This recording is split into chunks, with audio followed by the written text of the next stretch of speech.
தேவனுடைய பரிசுத்த நாமத்துக்கு கொடா கொடி ஸ்தோத்திரம். பிரியமானவர்களே, உங்களையும் இயேசுவின் நாமத்தில் நான் வாழ்த்துகிறேன். இன்னைக்கு நீங்கள் நினைக்கலாம், என்னடா வாழ்க்கை, ஒரே போராட்டம், ஒரே பிரச்சனை, பிரச்சனை மேலே பிரச்சனை, போராட்டத்தின் மேலே போராட்டம், இப்படி இருக்கா? சந்தோஷப்பட்டு கர்த்தருக்கு நன்றி சொல்லுங்கள். என்ன இப்படி பேசுகிறீங்கன்னு நினைக்கிறீங்களா? உண்மைதான் பிரியமானவர்களே. ஏன்னா நீங்கள் என்ன நினைக்கிறீங்க தெரியுமா? ஐயோ, நான் கைவிடப்பட்டுட்டேன், எனக்கு ஏன் இப்படி நடக்குது, ஆண்டவர் என் கூடயே இல்லை, ஆண்டவர் என்னை கைவிட்டுட்டாரு, எனக்கு தான் இந்த பிரச்சனை போராட்டம் அப்படின்னு நினச்சி நீங்கள் என்ன பண்ணுறீங்கன்னா தப்பாக நினச்சிக்கிட்டு இருக்கீங்க.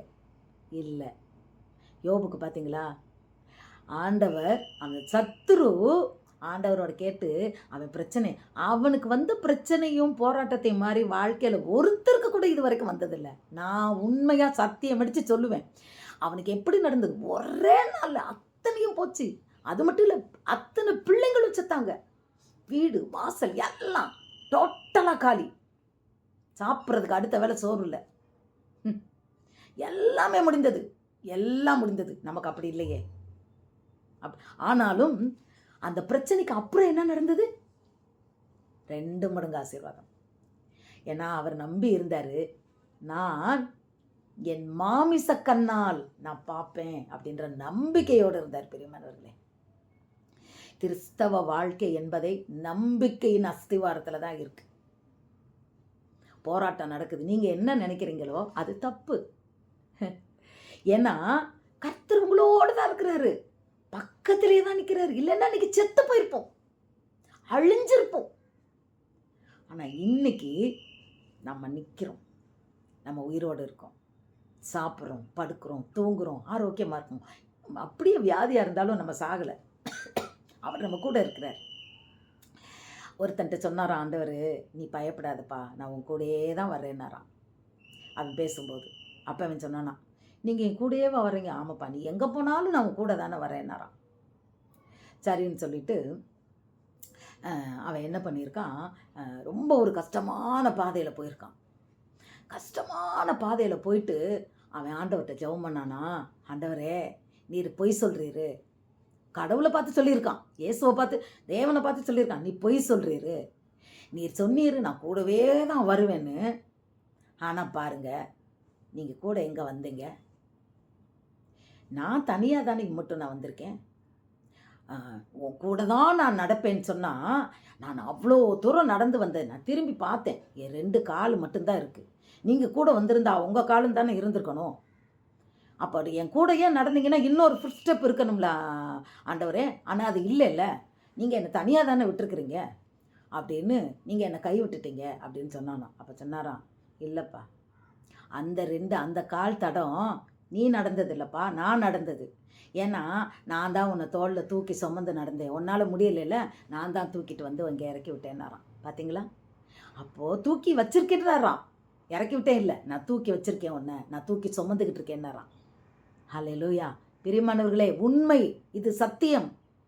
தேவன் நம்மளோடு இல்லாவிட்டால், தாவீது சொன்னது போல, தேவன் நம்மளோடு இல்லாவிட்டால் நான் துக்கத்தில் அமிழ்ந்திருப்பேன். இந்த அவர் சொல்றாரு, உம்முடைய பிரமாணங்கள் எனக்கு கீதங்களா இல்லாவிட்டால் நான் துக்கத்தில் அமிழ்ந்து போயிருப்பேன். ஹல்லேலூயா. பாருங்க பிரியமானவர்களே, இன்றைக்கு நம் வாழ்க்கையில் எது அவசியம்?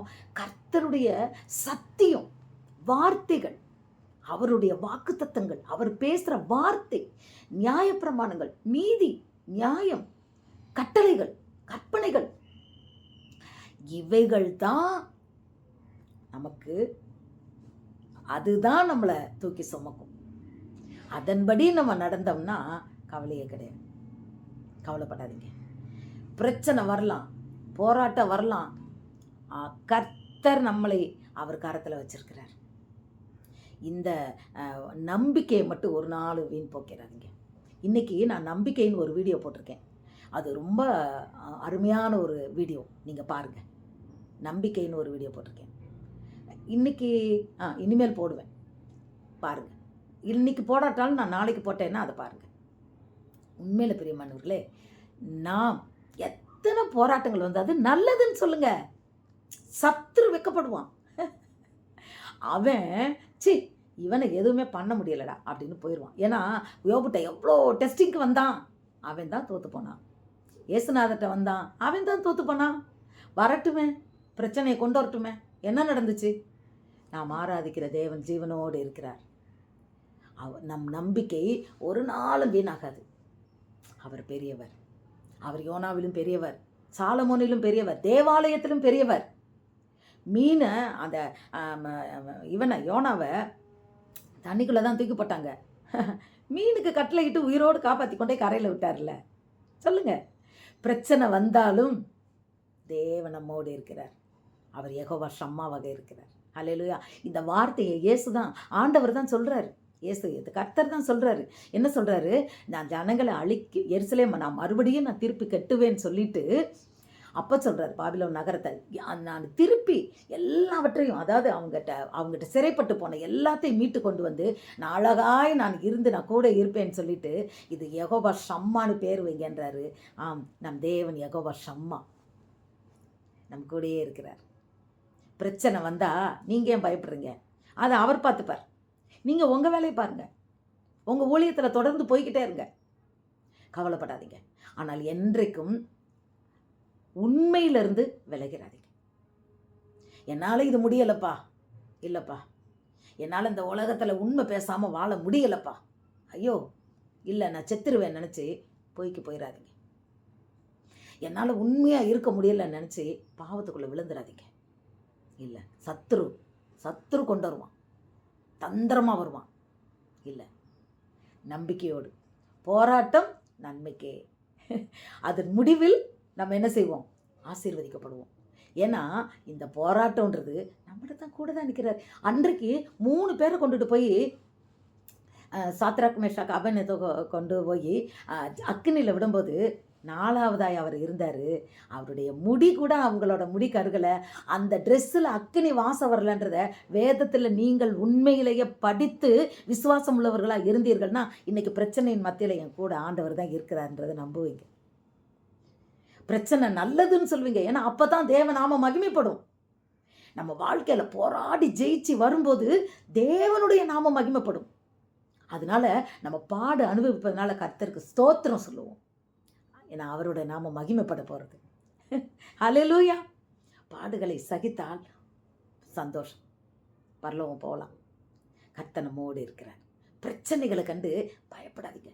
பிரச்சனைகளை பார்த்து பேசுங்க, இது என்ன, உன்னை காட்டிலும் என் தேவன் பெரியவர், அவர் என்னோடு இருக்கிறார், பேசுங்க. நான்லாம் அப்படி தான் பேசுவேன். என் பையனோட அந்த படிக்கிற காலத்தில் போராட்டம் வரும்போதெல்லாம் தைரியமாக பேசுவேன். கர்த்தர் கைவிட மாட்டார், அவர் கூடயே தான் இருப்பார். பிரச்சனைகளை அவர் பார்த்து கொள்வார். நம்ம என்ன செய்யணும்? நம்ம வேலையை போகணும். ஒரு நாள் இப்படி தான் எக்ஸாமுக்கு அவன் போக மாட்டேன்றான், கவர்மெண்ட் பப்ளிக் எக்ஸாமுக்கு. நான் ஊழியத்துக்கு கிளம்பிகிட்டு இருக்கேன். அப்போது என் பொண்ணு அங்கேருந்து ஃபோன் பண்ணுறான், அம்மா இன்னும் வரலம்மா அவன்ட்டு. ஏன்னா அவள் வேலை பார்க்குற காலேஜில் தான் படித்தான். அப்போது நான் என்ன பண்ணேன், முழங்கால் போட்டேன். யெகோவா ஈரே அப்படின்னு கை தூக்குனேன். எல்லாவற்றையும் நீர் பார்த்து கொள்வீர், இதற்காக என் ஊழியத்தை நிறுத்த மாட்டேன்னு இறங்கி போய்கிட்டே இருக்கேன். நான் இறங்கி போகிற நேரம் 2 பாஸ்டர்மார் வராங்க. அவங்க என்ன சிஸ்டர், நான் சொன்னேன் வாங்கய்யா அப்படின்ட்டு, இந்த மாதிரி ஸ்டாலின் இன்னைக்கு போக மாட்டேன்ட்டாயா அப்படின்னு. ஒன்றும் இல்லை, அவங்க ஃபோன் போட்டாங்க, அவனை வர சொன்னாங்க. அவனை சொன்னாங்க, ஆட்டுக்குட்டி மாதிரி என்ன பண்ணால் போனான். அப்போது இப்போ பார்த்தீங்களா, பிரச்சனையில் கர்த்தர் நம்மளோடு இருக்கிறார், நம்மளை கைவிட மாட்டார். நம்ம அவர்கிட்ட அந்த பிரச்சனையை அவர் பார்த்துக்கிடுவார், நம்ம அவர் வேலையை பார்ப்போம். நம்பிக்கையோடு நிச்சயமாக அந்த பிரச்சனைக்கு பதிலாக என்னென்ன பிரச்சனை வெட்கப்பட்டு போகிறது நம்ம இல்லை, பிரச்சனையை கொண்டு வந்த மனிதர்கள், நம்மை அழிக்க நினைக்கிற மனிதர்கள், நம்ம வாழ்க்கையை கெடுக்க நினைக்கிற பிசாசு, அவங்க தான் வெட்கப்பட்டு போவாங்க. போராட்டத்தின் ஜெயம், முடிவில் ஜெயம் நம்மோடு. யெகோவா நிசி நம்மோடு, யெகோவா ஈரே எல்லாவற்றையும் பார்த்து கொள்வார், யெகோவா ஷம்மா நம்மோடு, யெகோவா ரூவா நம்மளை வழி நடத்துவார். அதனால் கவலைப்படாதீங்க. பிரச்சனைக்காய் ஆண்டவருக்கு இன்னைக்கிலேருந்து நன்றி சொல்லுங்கள், ஸ்தோத்திரம் சொல்லுங்கள். நிச்சயமாகவே உங்கள் பிரச்சனையில் அவருடைய நாமம் மகிமைப்படும். கவலைப்படாதீங்க. God bless you.